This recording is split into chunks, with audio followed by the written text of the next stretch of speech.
Hélène Surel, directrice de Sciences Po Lyon. Bonjour à tous et toutes, monsieur le recteur, chers collègues, mesdames et messieurs.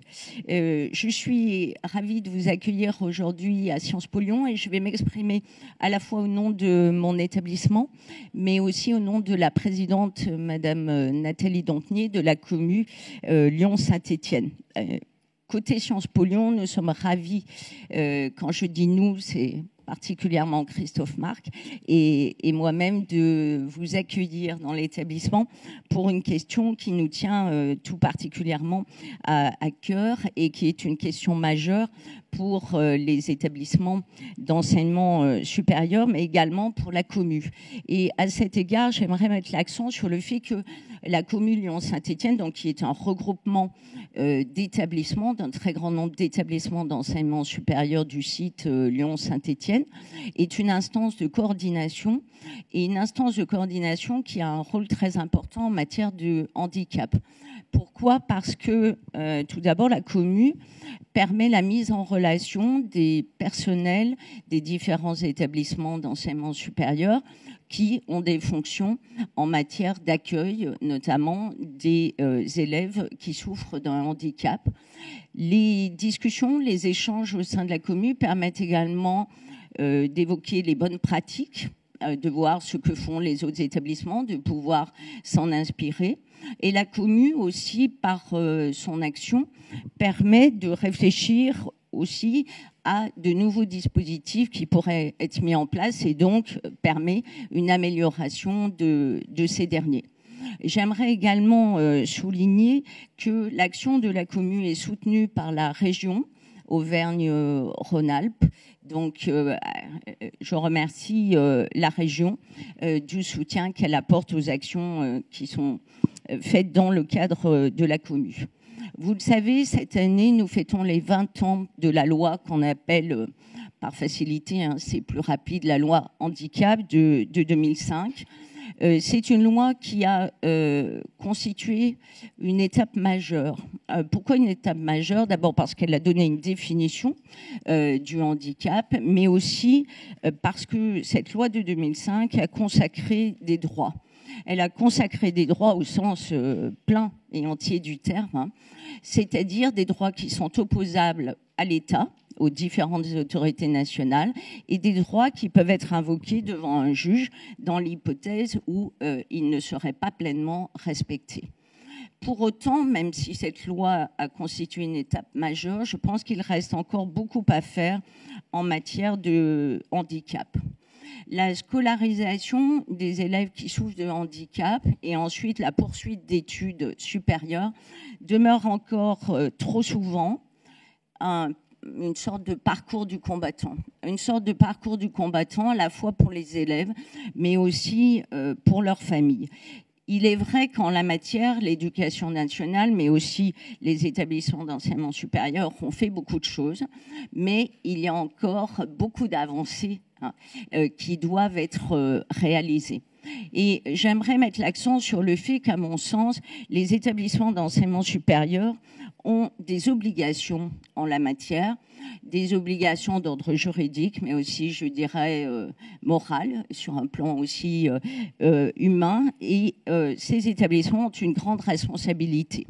De mon point de vue, il existe une triple responsabilité de ces établissements. Trois aspects. Le premier aspect, c'est que les établissements d'enseignement supérieur, accompagnés bien sûr par la commu Lyon-Saint-Étienne, doivent lutter contre les préjugés et les stéréotypes. Il y a encore beaucoup de pesanteur sociale et je crois que leur responsabilité, c'est aussi de dire que lorsqu'il y a une mesure d'aménagement qui est octroyée à une personne qui souffre d'un handicap, il ne s'agit pas d'une mesure de faveur ou de ce qu'on pourrait appeler une forme de bienveillance. Ce n'est pas le cas, c'est un droit. Et je crois que les établissements d'enseignement supérieur doivent œuvrer parce que certains pensent encore que c'est une mesure de faveur. Et donc, il faut œuvrer pour que tous les acteurs de la communauté universitaire aient bien conscience que nous sommes en présence de droits et non pas de mesures de bienveillance. Le deuxième aspect qui me paraît important dans l'action des établissements d'enseignement supérieur, c'est bien sûr de garantir une bonne information à la fois des élèves et des familles. Et je crois que la manifestation d'aujourd'hui s'inscrit pleinement dans cette exigence. Donc garantir une bonne information des élèves et des familles et également, bien sûr, garantir les meilleures conditions d'accueil dans les établissements. Ensuite, il y a un troisième objectif, à mon sens, c'est de toujours œuvrer pour améliorer les dispositifs qui existent. Toujours œuvrer pour améliorer les dispositifs qui existent parce que, effectivement, je l'ai rappelé, beaucoup a été fait. Depuis une vingtaine d'années, sous l'influence aussi des organes internationaux et européens, mais nous devons encore améliorer nos dispositifs. On peut citer quelques exemples. Je vais participer la semaine prochaine à un colloque à Bordeaux en qualité de vice-présidente vie étudiante de la conférence des grandes écoles qui va porter sur sport et handicap. Il y a une réflexion à conduire pour permettre la pratique de l'éducation sportive, de la pratique sportive pour certains élèves qui sont handicapés. On a encore des choses à faire en la matière. Pour prendre un autre exemple, il y a encore des efforts qui doivent être faits en matière d'harmonisation et là qu'il faut intervenir les différents acteurs, pas seulement les établissements d'enseignement supérieur ou l'éducation nationale, mais aussi bien sûr la MDPH. Un exemple s'agissant de la dyslexie. On voit bien qu'il y a encore des hésitations souvent et que c'est difficile en termes de mise en œuvre pour le recours à certains logiciels de correction orthographique. Moi, ma position, c'est toujours la position la plus favorable.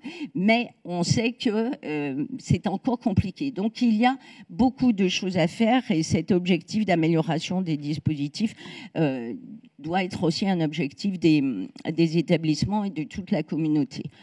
Je terminerai en disant que la Cour européenne des droits de l'homme a affirmé il y a déjà près de 10 ans que traiter de la même façon que les autres élèves un élève handicapé constituait une discrimination.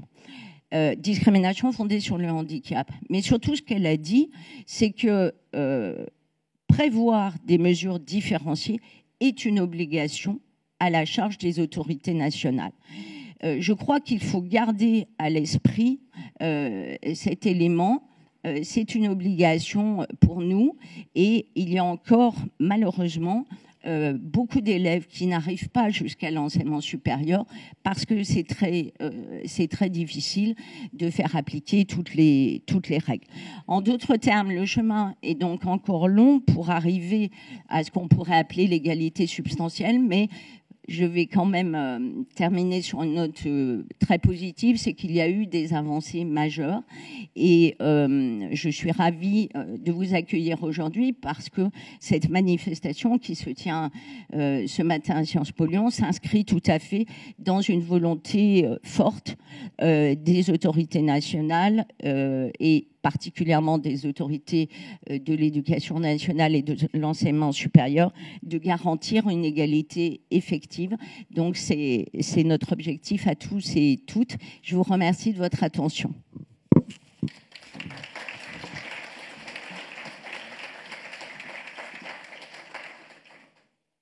Bon, écoutez, Madame l'inspectrice, Mesdames et Messieurs, mais surtout, chers élèves, et vous voulez devenir quoi? Étudiants. Vous voyez la beauté de la langue française, on passe des petits à grands. Élèves, étudiants. Donc, vous allez quitter ce monde magnifique de l'école secondaire et vous allez rentrer dans l'enseignement supérieur. Madame la directrice vous a dit combien on est attaché à vous accompagner. Vous avez vu déjà à l'entrée plein de stands des différents universités, de différentes écoles. Et donc, vous avez des droits et il ne faut pas absolument avoir la moindre réticence à les utiliser. Je pense qu'au cours de la matinée, on vous donnera plein d'indications pratiques. Je vous en donne ce qui relève de ma compétence. Vous savez qu'il y a ce merveilleux Parcoursup qui permet d'avoir à l'écran toutes les formations qu'on a en France. Et il y a aussi une petite case que vous pouvez cocher, mais ça vous appartient de les faire ou de ne pas les faire, de dire « je suis en situation de handicap ». Vous n'avez absolument pas l'obligation de les cocher. C'est un choix que vous faites.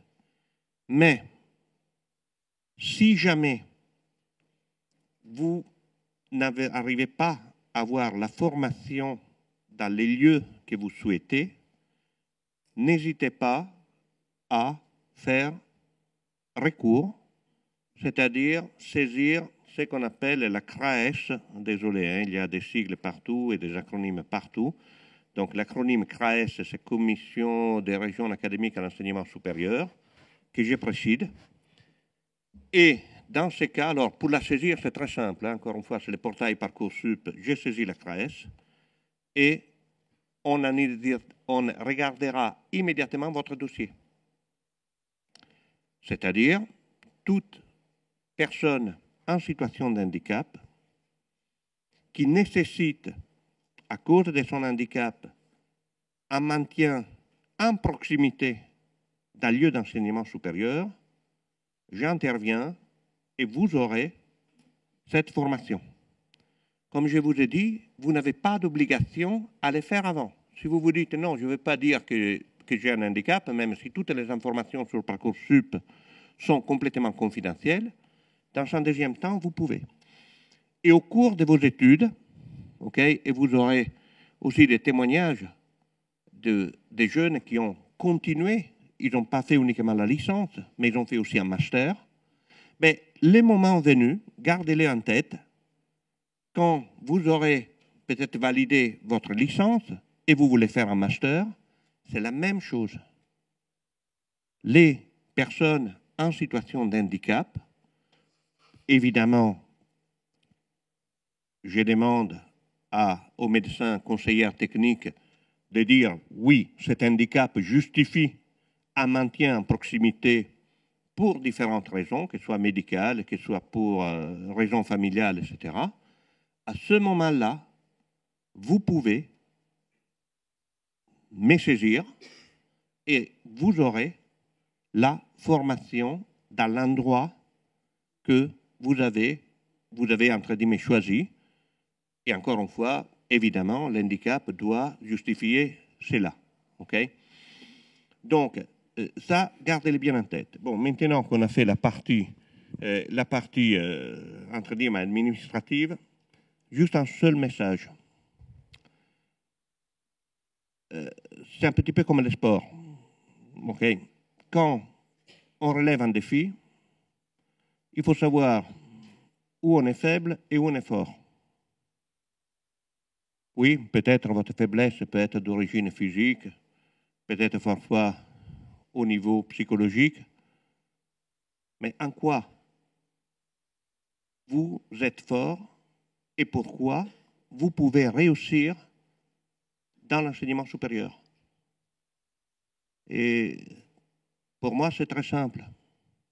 Vous avez l'habitude à vous donner à fond pour arriver à compenser les difficultés que parfois votre handicap vous oblige à avoir. Vous avez l'habitude à vous dire, oui, du fait que peut-être que mon physique et que peut-être comment ma manière de raisonner est faite, j'ai plus de difficultés au quotidien. Ben voilà, mettez cette volonté, cette manière de dire oui, je peux, je dois y arriver, ben, mettez-les dans vos études. Et vous pouvez réussir. Madame la directrice, tous les long de la journée, Madame l'inspectrice, c'est elle qui organise ces forums tous les ans. Je suis sûr, avec la commune, avec tous les établissements, vous verrez, il y a plein de dispositifs pour aider, plein d'aménagements qui peuvent être faits. Mais saisissez tous les aides possibles et imaginables. Autre chose administrative, n'oubliez pas les CROUS, s'il vous plaît. Dès le départ. Okay? Donc tout ça, ça se prépare. Autre chose qui me revient toujours, attention, si les dossiers, entre guillemets, médical, je ne sais pas exactement quelle est la définition, vous a suivi de manière quasiment automatique de la crèche jusqu'au bac, ça ne sera plus le cas pour l'université. Donc vous devez vous assurer, et je pense qu'on vous l'expliquera, de quelle manière vous devez faire suivre ces dossiers. Et ce n'est pas un problème administratif. Le problème, c'est que vous serez majeur. Et donc, tout ce qu'on faisait automatiquement, ben maintenant, c'est à vous de faire la démarche. C'est très simple, mais il faut absolument la faire. Surtout si vous avez besoin d'aménagement. OK? Tout ça pour dire une chose. Oui, d'accord, on est là pour vous aider. On est là pour vous aider à réussir, mais on ne pourra jamais se substituer à vous. Pour réussir, ben, sortez les dents, je dis toujours, les ongles. OK, je dirais la force que vous avez, c'est d'assumer votre handicap tous les jours et comme ça, vous arriverez certainement à réussir aussi vos études. OK? Et bonne chance et bon courage à tous.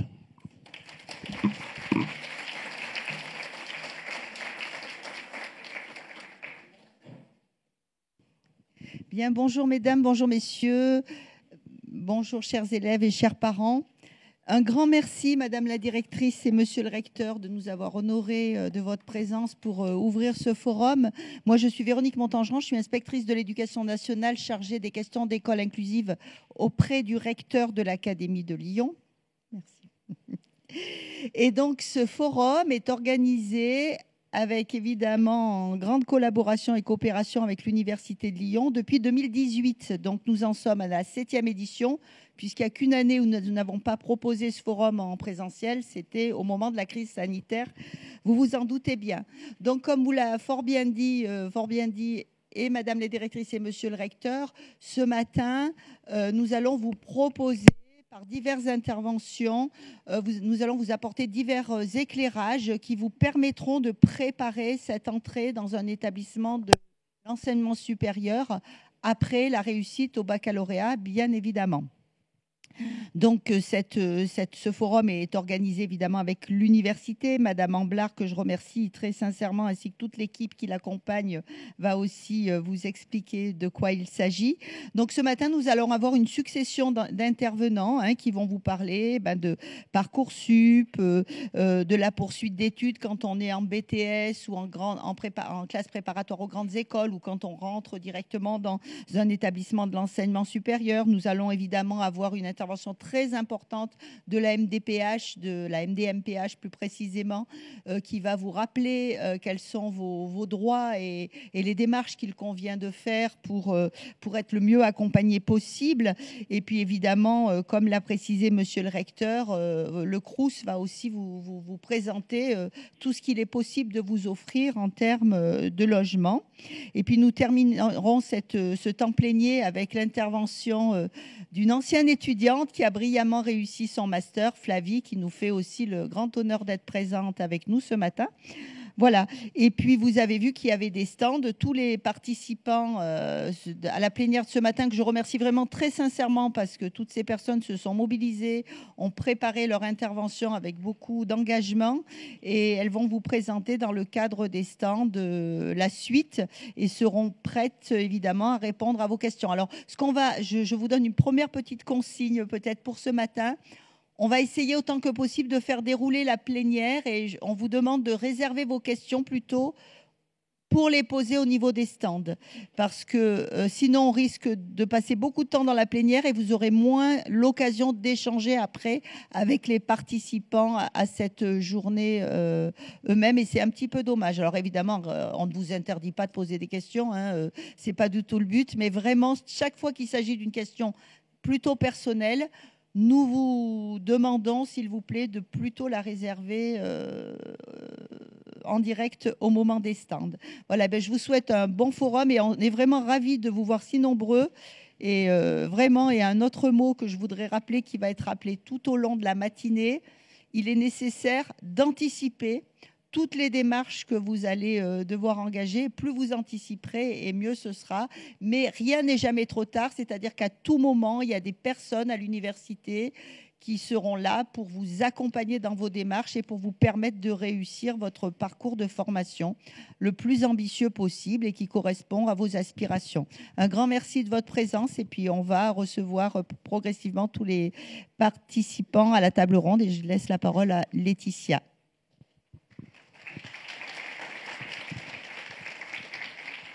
Bonjour à toutes et tous. Je ferai juste un petit rappel pour clôturer ce propos introductif sur le livret qu'on vous a remis à l'accueil à votre arrivée. Livret pour accompagner les élèves en situation de handicap dans la poursuite de vos études supérieures. Donc, c'est un livret qui a été mis en place par la commune Université de Lyon. Moi, je travaille au sein du service vie étudiante. Et donc, c'est un livret qui référence tous les contacts utiles dans les établissements membres et associés de la commune Université de Lyon, qui rappelle la procédure pour son entrée dans l'enseignement supérieur, toutes les démarches, donc tous les contacts utiles dans les établissements et également les contacts au sein du Crous de Lyon. Voilà. Je pense qu'on a fini pour l'introduction. Je vais appeler Madame Sabine Acquier, psychologue de l'Éducation nationale, pour commencer la présentation. Merci.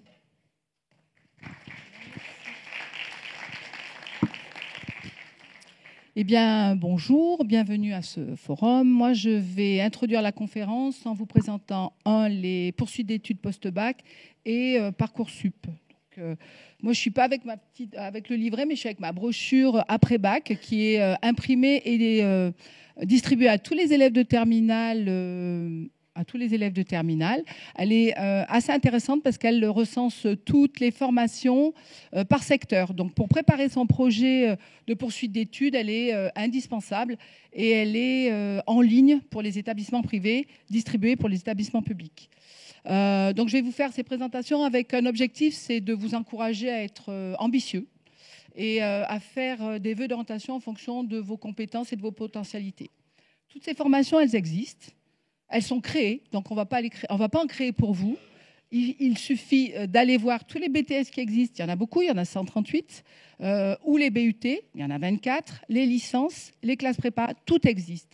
Donc, parmi tout cet ensemble de possibles, vous trouverez certainement une formation qui va, non seulement dans laquelle vous allez vous épanouir, mais en plus qui va vous amener au but final, qui est l'insertion dans un métier qui vous intéresse. Il y en a pour tous les goûts, c'est-à-dire que si votre enfant en terminale a déjà une idée de secteur professionnel, il a la possibilité d'intégrer un BTS, un BUT ou les écoles spécialisées. Ces formations-là donnent des techniques professionnelles, des compétences qui permettent d'aller travailler en 2 ans ou en 3 ans. Les BTS, donc je vais rentrer dans le détail de manière un peu plus précise, ce sont des Bac+2. Le lieu est important, ils seront proposés en lycée et du coup, ça ne sera pas le même enseignant, la même personne qu'il faudra contacter pour les aménagements d'emploi du temps ou d'outils de travail. Donc, les BTS sont en lycée, c'est sélectif, c'est sur les résultats de première et terminale, c'est en 2 ans. Ce sont des diplômes professionnels. Il y en a 138, ça va du BTS support à l'action managériale au BTS électrotechnique. Donc, c'est pour tous les secteurs, industriels, tertiaires, agricoles. Ça peut se faire en apprentissage. Du coup, il faut pour l'apprentissage trouver un employeur et s'inscrire dans une école, puisqu'on est salarié en formation, mais du coup, la formation se fait en CFA. Vous avez des stages dans ces 2 années de formation. Le diplôme s'obtient en fin de la 2e année après un examen. Vous pouvez donc vous insérer parce que vous avez des techniques professionnelles, vous savez travailler, ou vous pouvez continuer vos études en licence pro ou en école. Ça, ce sont les BTS. Vous avez les BUT aussi. Alors, ce qu'il faut savoir, c'est que les BTS, la priorité est donnée aux élèves de bac techno et de bac pro. Il y a un quota de places réservé pour les élèves de bac techno et de bac pro dans les BTS. Les BUT, ce sont des filières ça veut dire bachelor universitaire technologique. C'est proposé en IUT, donc c'est pas en lycée, donc ça ne sera pas le même intervenant pour les aménagements. C'est en 3 ans. Pareil, vous avez des stages à faire pendant ces 3 ans. La différence entre le BTS, c'est que c'est en contrôle continu. Si l'étudiant a bien travaillé pendant 3 ans, il obtient son diplôme. Il y a la possibilité de poursuivre ses études, mais aussi la possibilité de s'insérer puisqu'on a des techniques professionnelles. La différence aussi entre les deux, c'est que le BTS forme des spécialistes. Il y a 1/3 d'enseignement général, 2/3 d'enseignement professionnel. Donc, ce sont des professionnels qui vont être pointus dans leur secteur. Et les BUT forment des professionnels plus polyvalents. Voilà un petit peu ce qu'on peut savoir. C'est sélectif, pareil, sur les résultats scolaires de première et terminale. Il faut que je bouge, non, ça va. Et puis, vous avez les écoles spécialisées qui donnent donc des diplômes d'État dans le secteur paramédical, social, et qui donnent un métier avec lequel on peut partir travailler à la fin des 3 ans, 4 ans. Si votre enfant n'a pas d'idée de secteur, mais qu'il a des intérêts pour des disciplines, pour des matières, ou qu'il a envie d'études longues, donc la possibilité d'orientation, ça va être soit les licences, où là, on fait un choix de discipline, par exemple, le portail maths à fond, on va avoir des maths et de l'informatique, plus des transversales. Et l'orientation est progressive, c'est-à-dire que ça se construit avec les stages qu'on va faire, avec les partenaires qu'on va rencontrer. Voilà. L'orientation, elle se construit progressivement en licence et à l'université. Là, c'est pareil, ce n'est pas un lycée, donc c'est la mission handicap qui sera la référente pour les aménagements. Et puis, on construit progressivement son projet professionnel jusqu'au master. Vous avez aussi les CPGE, les classes préparatoires aux grandes écoles, qui, elles, vont vous permettre, pareil, ce sont des matières générales, avec beaucoup de culture générale, mais soit ce sont des CPGE littéraires, scientifiques, économiques, qui vous permettent de partir ensuite sur, si vous avez réussi le concours, en école d'ingénieur, en école de commerce. Ces CPGE peuvent se faire en lycée, donc ça sera l'enseignant référent, ou directement, vous en avez en université, donc ça sera la mission handicap. Et puis, vous avez les écoles d'ingénieurs directes sur concours pour 5 ans ou les écoles de commerce directes sur concours pour 5 ans. Voilà un petit peu. Alors, c'est synthétique. Moi, je suis sur un stand, donc je pourrais vous réexpliquer ça en direct.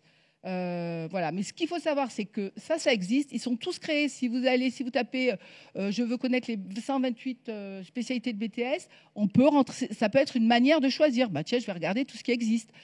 La manière la plus sympa peut-être pour l'élève, c'est de réfléchir à ce qui l'intéresse, ses intérêts, ses valeurs, ses ambitions, ses compétences, et puis ensuite aller se confronter à la réalité, c'est-à-dire passer les questionnaires d'intérêt, regarder ces brochures qui sont bien faites puisqu'elles sont par intérêt. Je veux bouger, j'aime les nouvelles technologies, que ça va vous amener à toutes les formations qui existent dans les nouvelles technologies.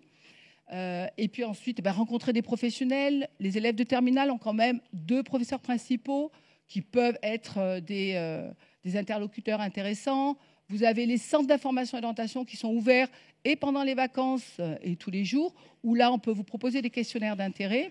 Du coup, ce travail d'exploration, de connaissance de soi permet ensuite d'affiner un secteur. Et de ce secteur va découler des BTS, des BUT, voilà.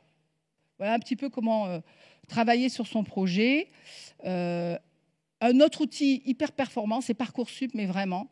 C'est une plateforme qui recueille vos demandes et qui va les redistribuer sur les établissements. Mais avant ça, et c'est ouvert vraiment là, ils ont fait un effort énorme d'information, c'est-à-dire que chaque formation a une fiche où on peut voir les critères de sélection, les débouchés, où on peut avoir les journées portes ouvertes, parce que ça, c'est important. Vous avez eu les JES il y a 2 jours, non, il y a la semaine dernière.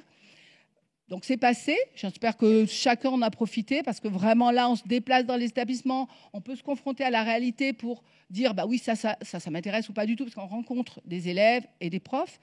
Mais vous avez aussi les journées portes ouvertes et elles sont toutes notées sur chaque fiche formation. Donc ça, c'est vraiment Parcoursup pour ça. C'est une mine d'informations. Vous pouvez travailler avec ce... Et puis ils améliorent, c'est-à-dire que maintenant, quand il y a une formation qui vous intéresse, vous pouvez la mettre dans votre panier favori, la comparer avec d'autres formations. Vous avez les enseignements spécialités de première pour les élèves de première qui sont conseillés, c'est-à-dire on attend tel profil pour tel élève. Voilà les enseignements spécialités conseillés en première pour bien réussir dans cette formation. C'est vraiment une mine d'informations intéressante. Voilà. Et en plus d'être un site d'information intéressant, c'est un site par lequel vous devez passer pour vous inscrire dans le post-bac. Donc là, on est déjà on a passé le 15 janvier, donc vous pouvez saisir les vœux. La date importante, c'est vraiment le 13 mars. Alors Parcoursup, c'est super aussi, hein. Vous avez des foires aux questions qui vont répondre à toutes vos questions. Vous avez des vidéos pour vous expliquer comment ça fonctionne. Chaque année, ça s'améliore. Donc, n'hésitez pas, même pour les élèves de première, à y aller, parce que déjà, on peut commencer à travailler avec ça. Donc, jusqu'au 13 mars 2025, on saisit ses vœux, c'est-à-dire que l'élève a jusqu'à 10 vœux. Les vœux, ce sont des vœux formation. Un BTS, support à l'action managériale, égale un vœu. Dans l'établissement René Pelé, c'est un sous-vœu. Dans un autre établissement, c'est un deuxième sous-vœu. L'élève a droit à 10 vœux, c'est-à-dire 10 vœux formation, et 20 sous-vœux, c'est-à-dire 20 établissements. Il a droit à 10 autres vœux s'il fait la demande de BTS en alternance, c'est-à-dire que c'est un peu comme à la Redoute, on a un panier, alors pour les... Moi, je suis un peu vieille, donc quand je dis ça aux élèves de terminale, ça ne va pas, ça ne passe pas, donc Amazon, ce que vous voulez. Mais vous avez 2 paniers, pour moi c'est plus simple, BTS, 10 BTS en alternance et 10 formations en initiale, c'est-à-dire BTS, BUT, licence, voilà. Plus 20 sous-vœux, c'est-à-dire 20 établissements en fonction de vos 10 vœux formation. Je ne sais pas si j'ai été claire, mais je vous recommencerai ça sur le stand. Et toutes ces sélections de vœux, ça se fait jusqu'au 13 mars. Alors, ce qu'il faut savoir, c'est que vous avez intérêt à sélectionner un maximum de vœux, quitte à les supprimer après. Parce qu'après le 13 mars, si d'un seul coup vous dites « Tiens, je ferais bien une licence de STAPS », eh ben, vous ne pouvez plus la sélectionner parce que Parcoursup est fermé pour la sélection des vœux. Donc, l'élève a jusqu'à 10 vœux. Faites un maximum de vœux, quitte à les supprimer après.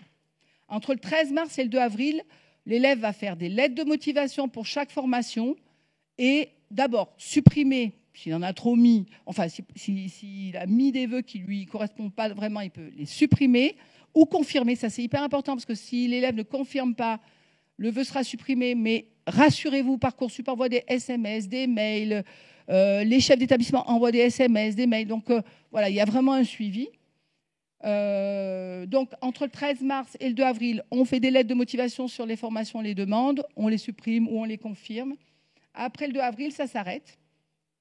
Et là, donc les bulletins, jusqu'au 2 avril, les établissements vont remonter les bulletins, vont remonter une fiche à venir.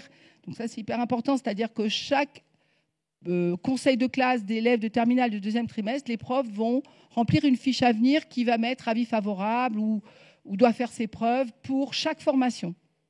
Donc, dites-vous bien que si l'année de première n'a pas été très bien, mais que l'année terminale, vous vous êtes remobilisé, avec cette fiche à venir, on peut oublier la première, quoi. Les professeurs principaux regardent quand même ce qui se passe en terminale. À partir du 2 juin, on commence à y avoir les réponses. Donc là, les réponses possibles, ça peut être oui, vous êtes pris, non, vous n'êtes pas pris, ou vous êtes en attente. Ou oui, si, ça veut dire vous êtes pris si vous acceptez la remise à niveau. Ce qui est sûr, c'est que le 2 juin, alors les élèves s'affolent vraiment parce qu'ils ont souvent des vœux en attente. Ça tourne vite, c'est-à-dire que les élèves ont 48 heures pour répondre. Alors jusqu'à présent, enfin, ça dépend, chaque année ça change un peu, mais moi je vais dire 48 heures. Du coup, tous les 48 heures, ça bouge et vous pouvez avoir des réponses qui étaient en attente et qui deviennent oui. Ce qu'il faut savoir, c'est que vous ne pouvez pas garder 2 oui. 2 réponses qui vous disent on vous prend. Comme en septembre, vous serez qu'à un endroit, vous devez répondre je vais là, donc oui, et je ne vais pas là, pour les 2 oui. Dès que vous avez un oui, vous répondez je le prends. Ça vous donne une sortie.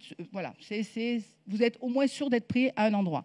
Si ce n'est pas le vœu qui vous intéresse le plus, parce que ce que j'ai oublié de dire, c'est que les vœux ne sont pas ordonnés, c'est-à-dire que tous les vœux sont traités à égalité. Il n'y a pas d'ordre, il n'y a pas premier vœu, deuxième vœu. Non, c'est à égalité donc pendant la première phase. Du coup, si l'élève a fait 10 vœux, il aura 10 réponses. Des réponses oui, des réponses en attente, des réponses oui, si, des réponses non. Donc, si l'élève a 2 oui, il est obligé de répondre oui à un et non à un autre. Ça va à peu près? Ça, c'est toujours un peu compliqué, mais je vous réexpliquerai. Ce qu'il y a de sûr, c'est qu'il ne faut pas attendre pour répondre et que même quand on a un vœu en attente, il faut répondre « oui, je maintiens mon vœu ». Sinon, il est redistribué. Alors, une nouveauté que je n'ai pas inscrite ici, entre le 6 juin et le 10 juin, tous les vœux en attente devront être ordonnés. C'est une nouveauté. Donc là, il y aura un ordre, effectivement. Avant, il n'y avait pas d'ordre. Pendant la première phase, les 10 vœux ont été étudiés et l'élève a eu 10 réponses. Sur la deuxième phase, entre le 6 et je ne l'ai pas noté, mais je le renoterai définitivement pour le prochain, entre le 6 et le 10 juin, là, il y aura un ordre à mettre pour les vœux en attente, uniquement pour les vœux en attente. Voilà. C'est à partir du 2 juin qu'on peut solliciter la CRAES. Donc, que vous dire sur cette... alors, ce que je voulais expliquer, c'est que la fiche de liaison dont vous avez parlé, monsieur, elle est importante. Elle est effectivement, vous la remplissez que si l'élève le souhaite. J'en ai trouvé une ce matin. Je me suis dit, tiens, j'aurais bien aimé donner un exemple de ce qui était demandé. Donc, vous tapez fiche de liaison Parcoursup. Et vous trouverez un peu ce qui vous est demandé. Ce sont donc les besoins et les compensations dont vous avez bénéficié pendant toute l'année, votre scolarité en enseignement secondaire. Et elle est intéressante parce qu'elle peut être transmise dès que le 2 juin, vous avez une réponse de l'établissement, une réponse positive. Vous pouvez transmettre cette fiche de liaison ou pas, c'est vous qui le souhaitez, vous faites comme vous le souhaitez, pour que déjà, les missions handicap puissent mettre les aménagements, s'organiser pour mettre les aménagements dès le 1er septembre. Et comme ça, vous êtes opérationnel et dans des bonnes conditions, sereines, pour démarrer l'année en septembre. Alors, cette fiche de liaison, elle est... voilà, elle peut être transmise, elle peut être remplie avant le 2 avril, elle peut être complétée aussi après, au moment où vous sollicitez la CRAES ou au moment où vous avez l'affectation et que vous voulez la transmettre dans les établissements. Voilà à peu près ce que je voulais dire. Oui, c'est à peu près tout. Alors, elle est transmise à aucun établissement. Hein, il y a une protection des données personnelles. Elle ne donne pas de passe-droit. Hein, par contre, il faut vraiment répondre aux critères pour cette CRAES. Alors, comment on sollicite cette CRAES? Sur Parcoursup, il y a un onglet, vous verrez, quand vous ouvrirez votre dossier, il y a un onglet Contact. Et dans cet onglet Contact, vous avez la possibilité, c'est là où vous avez la possibilité de solliciter cette CRAES. C'est-à-dire que vous avez vous avez un déroulé. Dans l'onglet Contact, je veux avoir des informations sur le secteur académique, et puis vous avez la proposition CAES, et c'est là où vous sollicitez la CAES. Voilà à peu près ce que je voulais dire. Merci beaucoup, Madame Aquier. On va passer...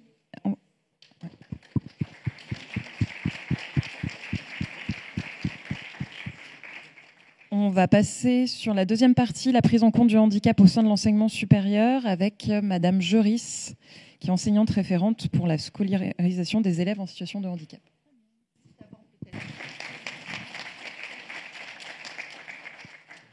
Donc, bonjour à tous, merci d'être là. Donc, je suis enseignante référente, donc je pense que dans votre parcours d'élèves, vous avez certainement eu affaire à un ou une enseignante référente qui était là lors des équipes de suivi de scolarisation, des ESS. Voilà, donc moi, la partie que je peux vous présenter un peu, c'est pour des jeunes, des élèves qui vont passer en BTS ou en classe prépa en lycée.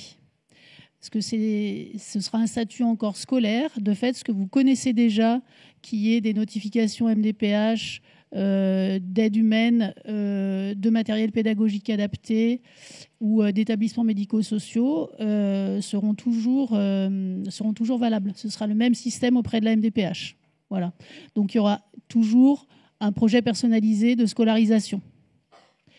Après, il peut y avoir aussi des projets d'accompagnement personnalisé, des PAP, quand on n'est pas encore dans les demandes auprès de la MDPH. Et PAI, c'est pour tout ce qui est plus santé, voilà, qui existe toujours dans les lycées quand on est sous statut scolaire, en BTS, en classe prépa. Merci. Donc, pour ce qui est de l'aide humaine, on est toujours sur les mêmes items, enfin les mêmes possibilités, c'est-à-dire qu'il peut y avoir des aides pour les actes de la vie quotidienne, des aides pour l'accès aux apprentissages et des aides pour la vie sociale et relationnelle. Donc, on est vraiment sur la même chose avec des aides humaines individualisées ou des aides humaines mutualisées. Donc, c'est ce que vous connaissez. Il y aura toujours un enseignant référent qui prévoira une équipe de suivi de scolarisation. Rien ne change, on va dire. Ensuite, idem pour matériel pédagogique adapté, que ce soit pour l'ordinateur, des logiciels spécifiques, les plages braille, les micro-HF, voilà, qui sont toujours prêtés par les directions académiques. Donc, un ordinateur qui est utilisé en lycée jusqu'en terminale, il peut continuer à être utilisé après en BTS ou en classe prépa. Toujours sur une notification de la MDPH. Donc, il faut veiller, bien sûr, à la fin de la notification. Souvent, les notifications, elles vont jusqu'à la fin du lycée. Donc, ça, il faut l'anticiper pour pouvoir, comme vous faites d'habitude quand il y a une notification qui se termine, il faut toujours anticiper. Voilà, rien de particulier là-dessus de plus. Pour ce qui est des aménagements pédagogiques, donc le PPS qui est... quand il y a un PPS, il y a théoriquement une mise en œuvre du PPS, donc les aménagements doivent vous être donnés ou rendus, je dirais dans le document mise en œuvre du PPS, donc on est là-dessus. S'il y a une notification de la MDPH, toujours. Autrement, par le biais du PAP, voilà, dans les établissements scolaires, il faut se mettre en lien avec la direction, avec les personnes qui s'occupent de ça, avec l'équipe pédagogique pour donner les informations, donner éventuellement des bilans du côté de l'infirmier ou de l'infirmière scolaire. Enfin, voilà, toujours ce travail de lien quand même qui est à faire quand on est dans une période de transition, il est quand même important parce que c'est souvent source quand même de perte d'informations, comme il peut y avoir parfois entre le CM2 et la 6e ou entre la 3e et le lycée. Il faut vraiment anticiper, c'est ce qu'on a dit tout à l'heure, donc prendre lien avec les établissements. Pour ce qui est des aménagements aux examens, donc vous avez dû avoir à faire ça, j'imagine, pour l'année de première, pour l'année de terminale. Donc vous connaissez la procédure. Les lycées vous envoient des informations en général pour vous donner les procédures, pour vous donner les délais. Donc là, on est sur la même chose. Donc vous serez à nouveau informés de tout ça sur cette même manière de faire. Il y a possibilité pour des jeunes qui sont déjà suivis par un service, un CESAD ou le SA3S, enfin voilà, ces services qui accompagnent plus largement que le scolaire, on va dire, pour des besoins éducatifs ou pour des besoins d'adaptation quand il y a un ergothérapeute, etc. Donc des jeunes qui ont déjà ces notifications. Ça se continue. Ces services ont souvent un agrément jusqu'à 20 ans. Donc, ce n'est pas parce qu'on sort de terminale qu'on n'a plus ces accompagnements. Non seulement ils peuvent se continuer quand on est sous statut de scolaire en lycée, donc en BTS et en classe prépa, mais c'est des choses qui se continuent également quand on sort du système du statut de scolaire. Voilà.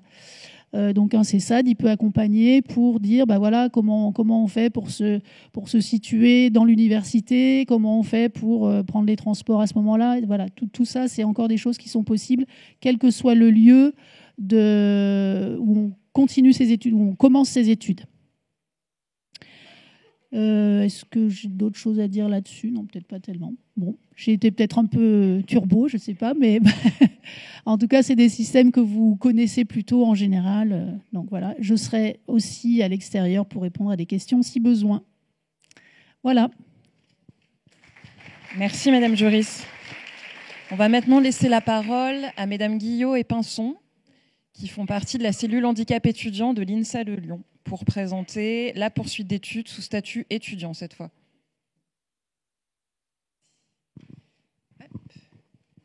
Bien, bonjour à tous. Alors, je vais passer à la prochaine diapo. Alors, dans un premier temps, je vais lire la diapositive. Comme ça, après, j'apporterai des explications supplémentaires. Donc, pour préparer sa poursuite d'études après le baccalauréat, quand vous êtes dans l'enseignement supérieur, donc sous statut étudiant, bien la différence avec le statut scolaire. Donc, ça peut être à l'université, mais aussi dans les grandes écoles. Dès qu'il connaît son établissement d'affectation, le futur étudiant déclenche la procédure d'accueil auprès du pôle ou du référent handicap.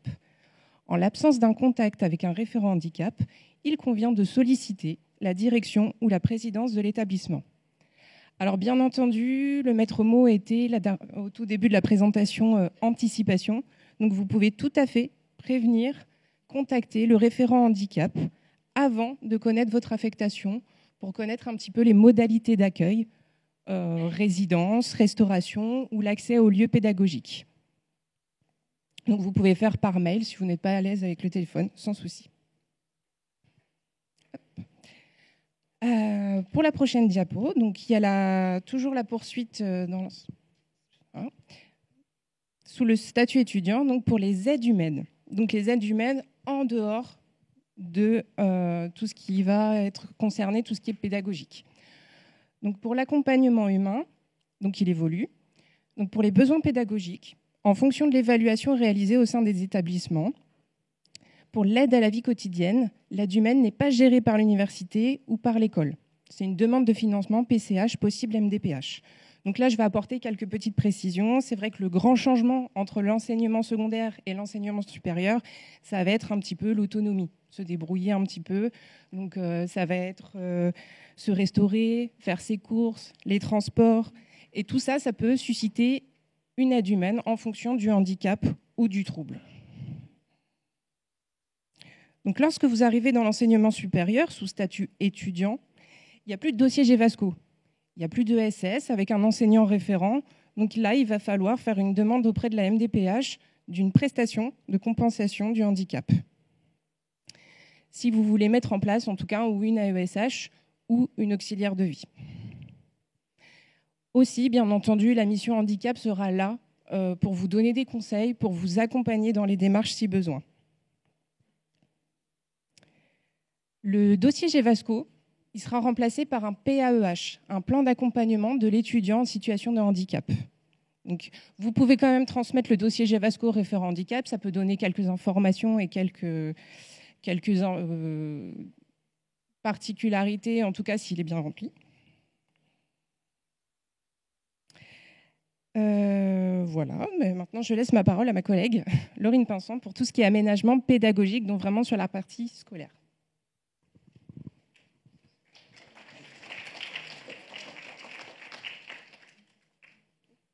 Bonjour à tous. Donc, je suis Laurine Pinson, chargée d'accompagnement à l'INSA de Lyon. Donc, comme vous l'a dit ma collègue, ce qui change dans le supérieur, c'est que tout va se faire en interne pour ce qui est des aménagements pédagogiques, d'examens ou de vie quotidienne. Alors, en général, ça plaît beaucoup aux étudiants et aux familles quand on leur annonce ça, qu'il n'y a plus à courir d'un service à l'autre. Donc, pour mettre en place des aménagements de scolarité, de prêt de matériel, on va faire dérouler après le PowerPoint.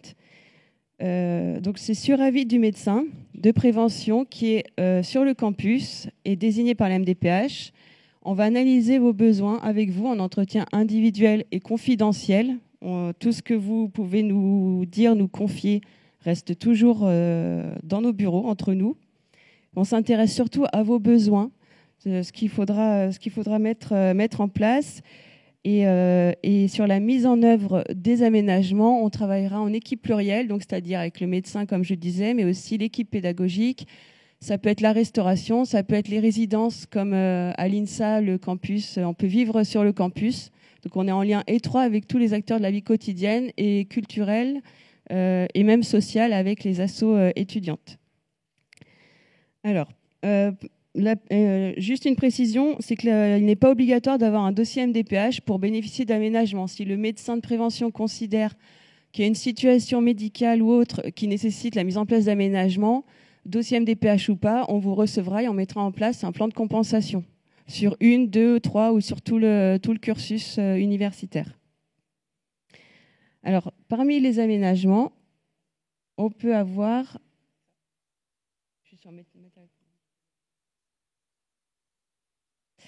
on peut commencer par exemple avec un prêt de matériel individuel spécifique. Donc ça, c'est l'établissement. Par exemple, en entretien, on va se rendre compte que vous avez besoin d'une tablette et d'un stylet, d'une caméra, d'un fauteuil ergonomique.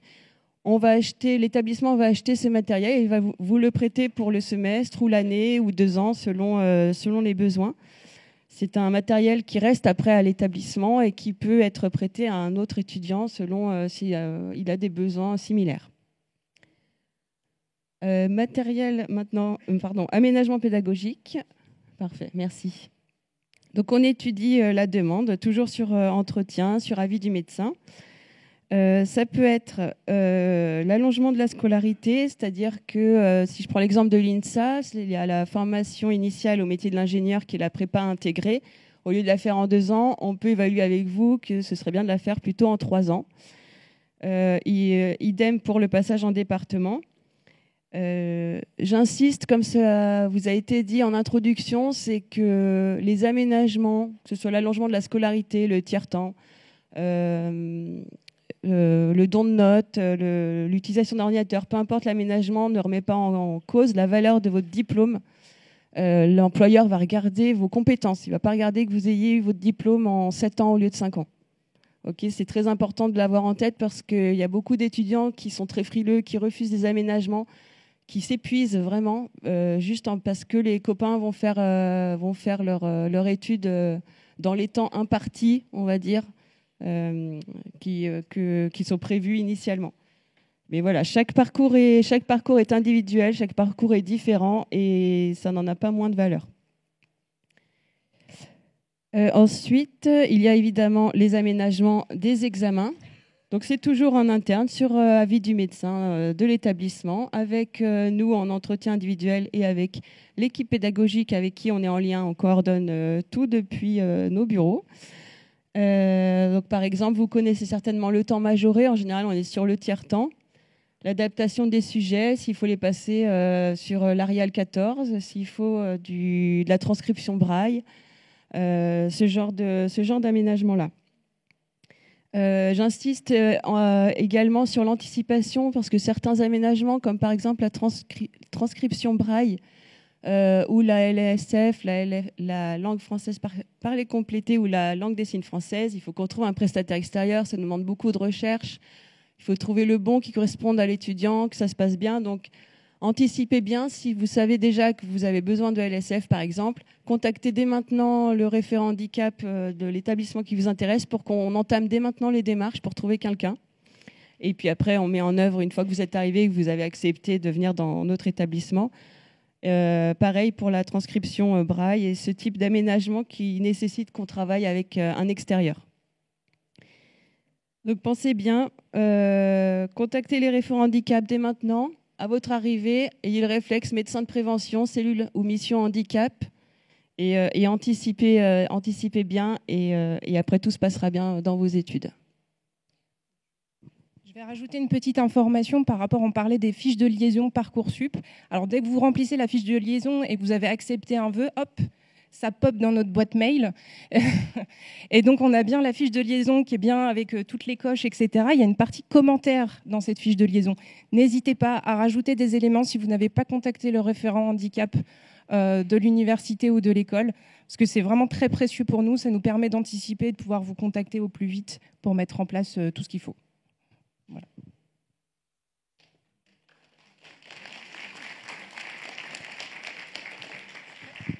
Merci, mesdames. Je voulais juste rajouter une petite précision. On a parlé de l'étalement de cursus. En cas d'étalement justement sur 2 ans, parfois dans certains établissements, l'étudiant peut être exempté de frais d'inscription pour la seconde année. Donc ça vaut le coup de se renseigner. Je ne sais pas si c'est dans tous les établissements comme ça, mais en tout cas dans certains établissements, c'est le cas. On va poursuivre avec l'intervention de Madame Louise de Beaulieu, qui représente la MDMPH, donc chef de service évaluation secteur enfant, pour la présentation de la RQTH, PCH et AH. Beaucoup de sigles. Bonjour. Donc effectivement, pour parler de trois mesures qui peuvent vous concerner dans le cadre de la poursuite d'études. Donc il y a plusieurs choses. Donc là, focus sur la reconnaissance de la qualité de travailleur handicapé, donc la RQTH, on dit ça comme voilà, c'est son petit surnom. Donc qui peut la demander? Donc toutes les personnes à partir du moment où on a le droit de travailler. Donc ça peut se demander à partir de 16 ans. On n'a pas forcément besoin à 16 ans, mais en tout cas, on peut la demander. Donc, c'est donné pour les personnes qui ont la possibilité d'obtenir, dont les possibilités d'obtenir un emploi sont réduites par suite d'une altération des fonctions. On n'est pas obligé d'être dans l'emploi non plus pour demander la reconnaissance de la qualité de travailleur handicapé. On peut le faire avant. Donc, quand on est étudiant, il faut savoir qu'il y a des mesures de simplification qui ont été faites. Et donc, depuis le 1er janvier 2004, il y a une loi plein emploi qui dit qu'effectivement, un jeune qui serait bénéficiaire de l'AEH, de la PCH, et donc depuis le 1er janvier d'un PPS, c'est équivalent à la reconnaissance de la qualité de travailleur handicapé. C'est-à-dire que ça permet effectivement de ne pas attendre si le dossier est long à déposer ou s'il n'est pas encore déposé. On peut faire valoir ses droits auprès éventuellement pour des stages. C'est surtout à ce moment-là que ça peut servir. La reconnaissance travailleur handicapé permet aussi, donc, dans le cadre de la scolarisation, c'est ce qu'on vous expliquait, des aménagements, des accompagnements vers l'emploi. Quand on est en emploi, il va y avoir d'autres accompagnements.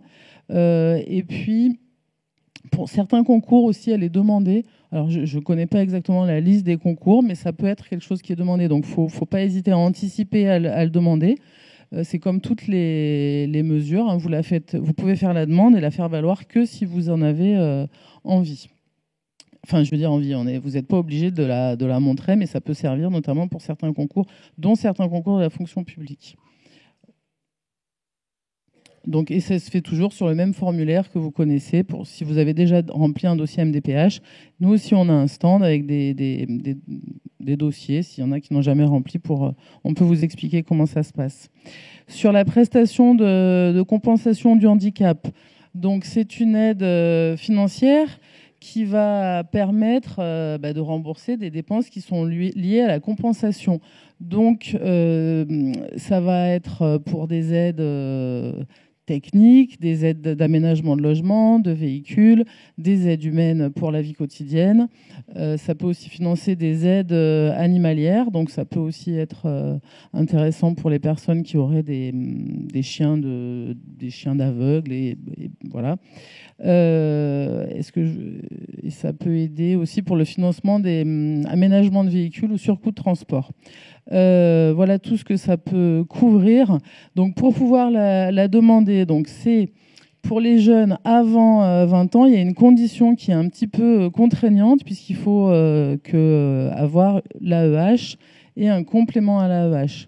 Donc, si vous n'avez pas ce complément maintenant, là, quand vous êtes en première ou en terminale, il y a le complément à l'AEH, c'est quand les parents réduisent leur temps de travail. Donc, effectivement, il y a un peu ce blocage avant les 20 ans. En tout cas, à partir de 20 ans, on peut demander la PCH.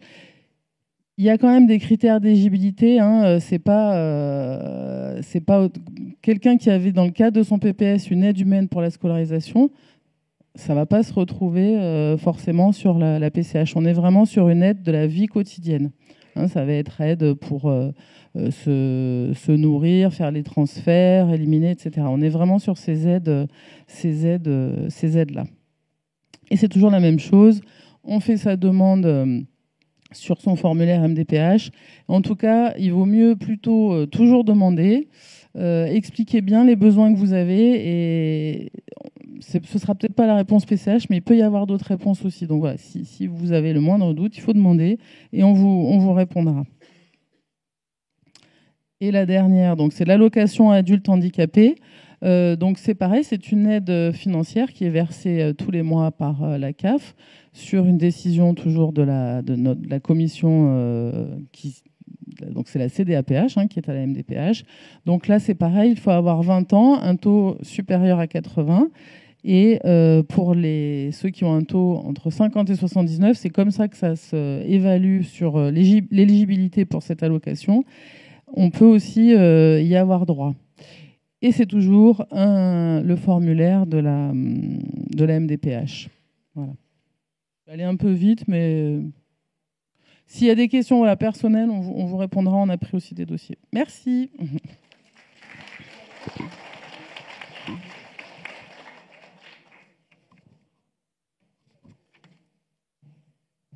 Merci beaucoup. On va poursuivre avec l'intervention de Madame Christelle Pougnot pour le Crous de Lyon, pour présenter les aides possibles.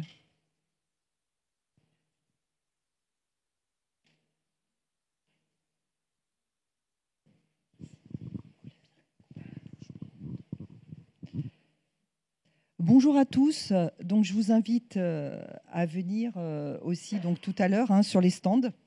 On va passer sur la diapo. Donc, on est présent à la fois pour la bourse et à la fois pour le logement. Donc, le Crous a ces deux possibilités pour vous, pour l'ensemble des étudiants de l'ensemble de l'enseignement supérieur. Donc, c'est un accès unique via mes services étudiants. Le dépôt des dossiers de bourse, en fait, va se faire courant mars et avant le 31 mai. Donc, pourquoi sur ces dates-là? Parce que ça permet aussi à l'étudiant d'avoir sa première mensualité de bourse dès le mois de septembre, donc les bourses qui sont versées à la fin du mois d'août. Et puis, ça permet aussi à l'étudiant de pouvoir se loger lors du tour logement qui aura lieu au mois de juin au plus tôt. Donc, l'étudiant va compléter son dossier social étudiant sur le site www.messervicesétudiants.gouv, donc demande de dossier social étudiant. L'étudiant en situation de handicap va bénéficier de 4 points de charge supplémentaires pour le calcul de la bourse. Donc ça, c'est vraiment important, puisque c'est quelque chose qu'on a au niveau de la circulaire des bourses depuis 2 ans. Donc, il faut vraiment y penser. Vous pouvez basculer, du coup, sur des échelons supérieurs. Il est important, en fait, de cocher la case « Je souhaite un logement ». Pourquoi ? Parce qu'en fait, à la fin du mois de mai, vous recevrez un mail qui vous permettra de vous positionner sur le tour logement qui va durer pendant 4 semaines sur le mois de juin.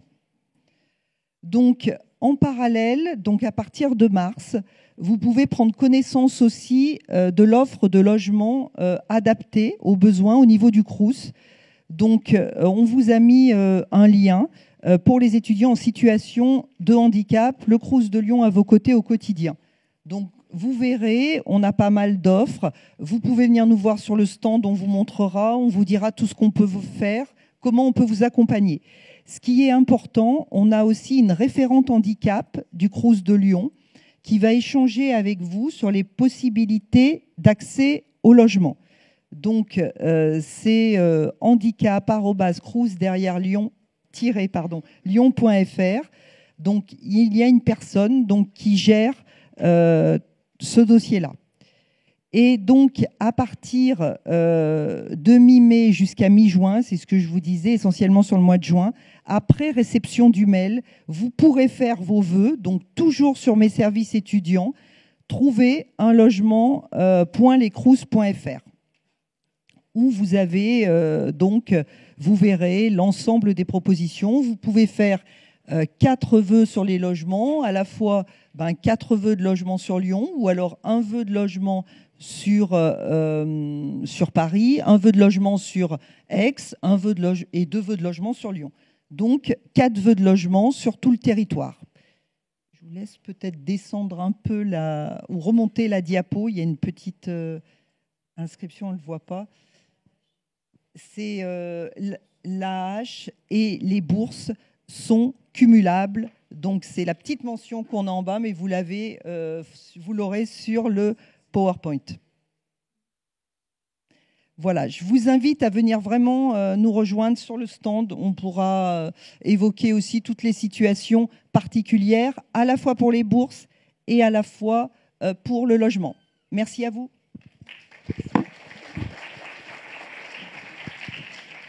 Merci beaucoup. On va vous diffuser une vidéo d'un témoignage d'un étudiant logé en résidence sur le campus Tréfilerie à l'Université Jean Monnet en lien avec le Crous. Bonjour, moi c'est Manon, donc je suis référente handicap au Crous de Lyon. On est aujourd'hui devant l'une de nos résidences et on va partir à la rencontre de Valentin, un étudiant logé chez nous depuis 5 ans.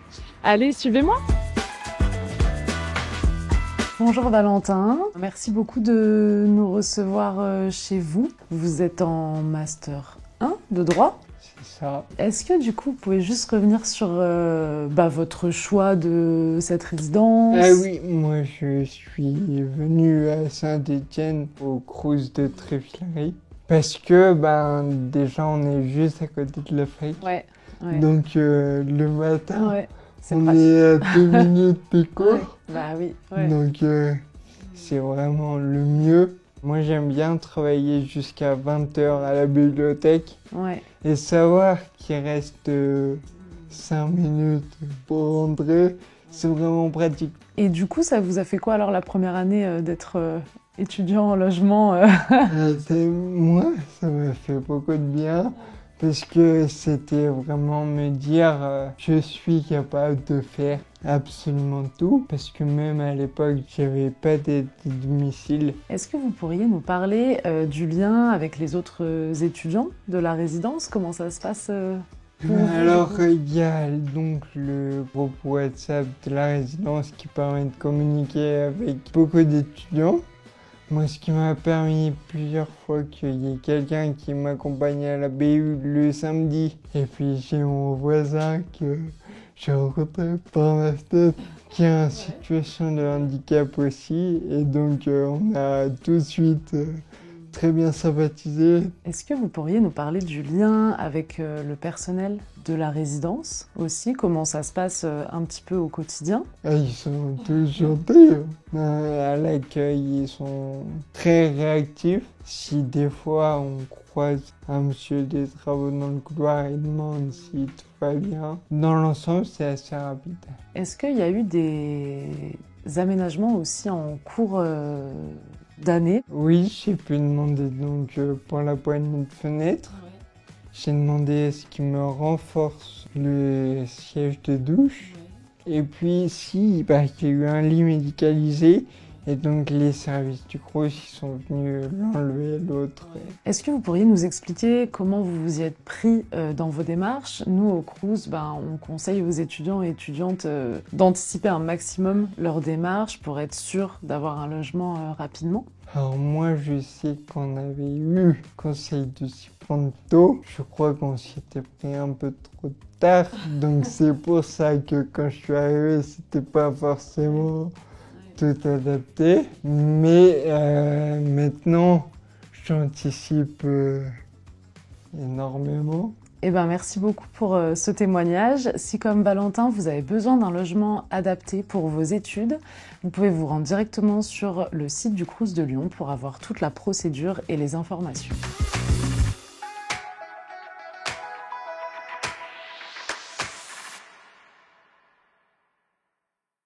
Je voulais remercier Valentin. Alors, il ne pouvait pas être là aujourd'hui parce qu'il est malade, sinon il était prévu sur un stand étudiant témoin. Le remercier vivement pour son témoignage et remercier le Crous pour cette vidéo qui est très intéressante sur les aides possibles du Crous.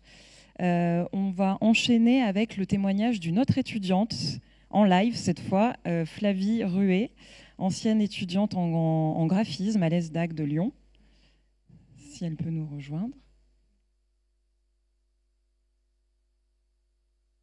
Je vous laisse le micro, Véronique. Non, je ne sais pas, peut-être ça risque de... Mettez-vous là, Flavie. Donc voilà, Flavie, nous sommes vraiment très très heureux que vous ayez accepté de venir témoigner aujourd'hui. Donc l'idée, c'est aussi que Flavie apporte une touche d'espoir et qu'elle vous explique à travers son parcours que tout est possible et que vous êtes vraiment le témoin d'une belle réussite. Donc Flavie, peut-être que dans un premier temps, nous allons vous inviter à vous présenter en quelques mots qui vous êtes. Voilà, et puis ensuite, on rentrera dans votre parcours qui a été remarquable, même si ça n'a pas toujours été facile pour vous. Donc, on vous laisse vous présenter dans un premier temps. Alors, bonjour à tous et à toutes. Je m'appelle Flavie Ruet. Je suis autiste Asperger et il y a quelques mois, j'ai terminé mes études supérieures, soit un bac+5, plus précisément un master en communication digitale et design graphique. Ça a été pour moi un énorme parcours du combattant. Il y a plus de 6 ans, jamais je me serais imaginé me retrouver ici à vous parler. Vraiment merci Flavie, nous sommes très très émus de votre présence aussi auprès de nous. Est-ce que rapidement vous pourriez un peu nous raconter les différentes étapes jusqu'au baccalauréat, puis après on insistera davantage sur le post-bac, mais avant le baccalauréat finalement, qu'est-ce que vous pourriez nous dire de votre parcours scolaire? Eh bien, sachez tout d'abord que mon parcours scolaire a très mal commencé car à l'époque où j'étais en maternelle, on venait de me diagnostiquer mon handicap et malheureusement, le corps enseignant ainsi que la directrice n'a pas été tendre car en effet, à la fin de la maternelle, la directrice a fait part de mes parents comme quoi je n'arriverai jamais, tandis que la maîtresse a dit à mes parents, je cite, « Elle n'aura jamais son bac, ni de poursuite d'études. » Alors, pendant toute ma période de primaire, soit pendant 5 ans, j'ai été dans des classes spécialisées qui s'appelaient autrefois la CLIS, mais maintenant ça s'appelle ULIS. J'ai eu de la chance de rencontrer une superbe maîtresse à qui je suis toujours en contact et qu'on va mettre à un profil que je vous parlerai un peu plus tard. Et après 5 années d'études primaires où à la fin j'ai dû alterner le CM1 et la CLIS, on m'envoie directement en 6e sans que je passe par le CM2. De la 6e à la 3e, j'ai rencontré pas mal de difficultés, mais heureusement, j'ai pu avoir une AVS qui s'appelle maintenant AESH. Après le collège, j'intègre le lycée du premier film pour faire un bac pro dans la communication visuelle. Là-bas, je me suis épanouie vraiment dans l'apprentissage. Et j'ai bien sûr été toujours accompagnée par une AESH formidable. À la fin de la terminale, il y a eu le bac. J'ai travaillé très dur pour l'avoir, car j'avais repensé à la maternelle qui disait comme quoi je n'aurais pas mon bac. Mais j'ai eu de la chance d'avoir un entourage qui a su me soutenir et m'épauler durant toute cette aventure. Et à la fin, j'ai eu le bac. Et comme vous tous, vous les futurs bacheliers, je suis passée par la case Parcoursup. Ça n'a pas été toujours évident car j'ai eu des vœux refusés et une très longue attente pendant tout l'été 2019. Mais après cela, je suis entrée en licence. Bien, déjà, ce parcours est magnifique et vraiment bravo à vous. Ce que vous n'avez pas dit, Flavie, et je trouve que ce serait intéressant que vous nous parliez de vos talents en dessin et du prix que vous avez eu quand même, parce que même si ça concourt à vous décrire aussi, parce que vous pouvez nous parler, parce que je crois que c'est pendant vos années au lycée que vous avez eu ce prix à Angoulême. Eh bien, pour toute précision, de 2014 à 2018, j'ai remporté des concours de bande dessinée au Festival d'Angoulême, car depuis toute petite, j'adore dessiner et à ce jour, c'est toujours ma passion. J'adore surtout dessiner sur ma palette graphique et ma tablette qui ne me quitte pas. Et donc, Cette période de concours de bande dessinée s'est déroulée quand j'étais au collège et bien sûr au lycée. Là-bas, ça m'a permis de faire de belles rencontres comme Myri Malo qui a eu la Légion d'honneur et un scénariste de bande dessinée, Monsieur Christophe Cazeneuve. Merci Flavie. Donc peut-être qu'on va parler maintenant de votre parcours post-bac et que vous nous expliquiez ce que vous avez fait et quelles ont été finalement les aides qui vous ont été le plus utiles durant cette période. Et puis vous pouvez aussi évidemment nous parler de vos difficultés et comment vous les avez surmontées.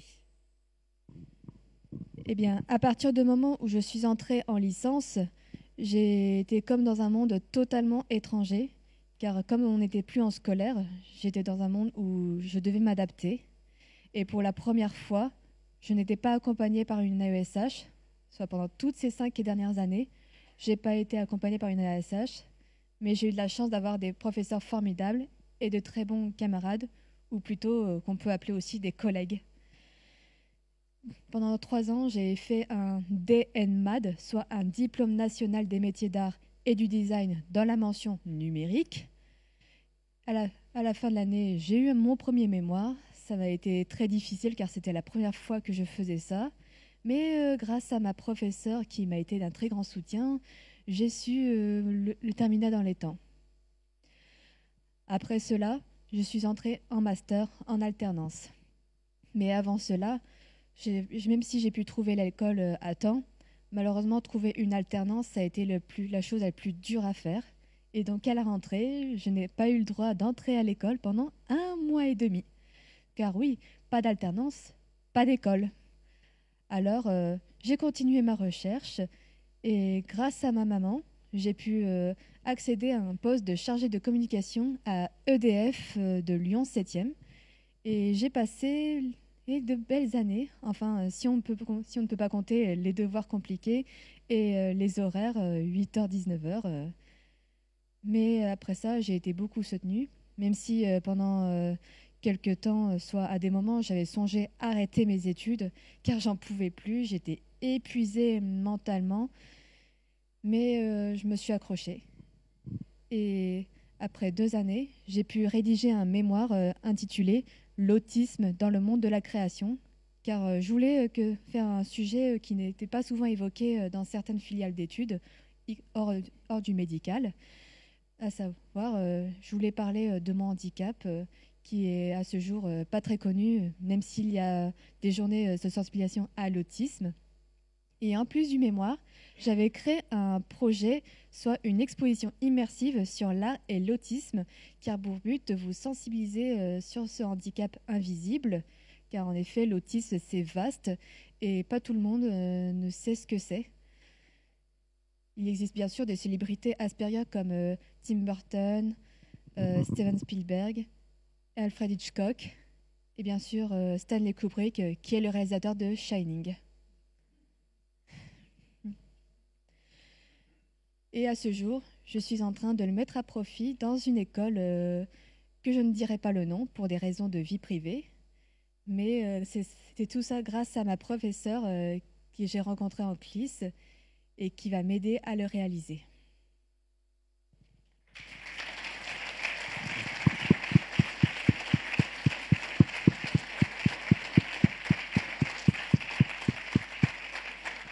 Je crois que les applaudissements parlent. Hein. Nous sommes très touchés et très émus de ce parcours.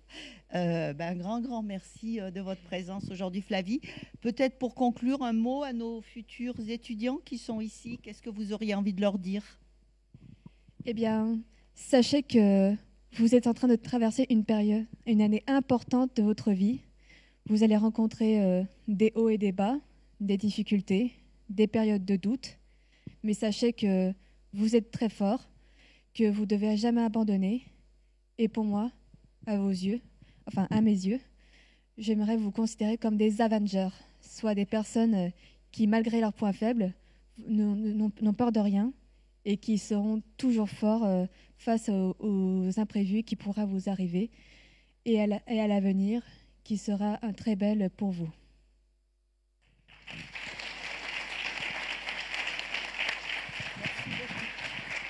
Merci beaucoup.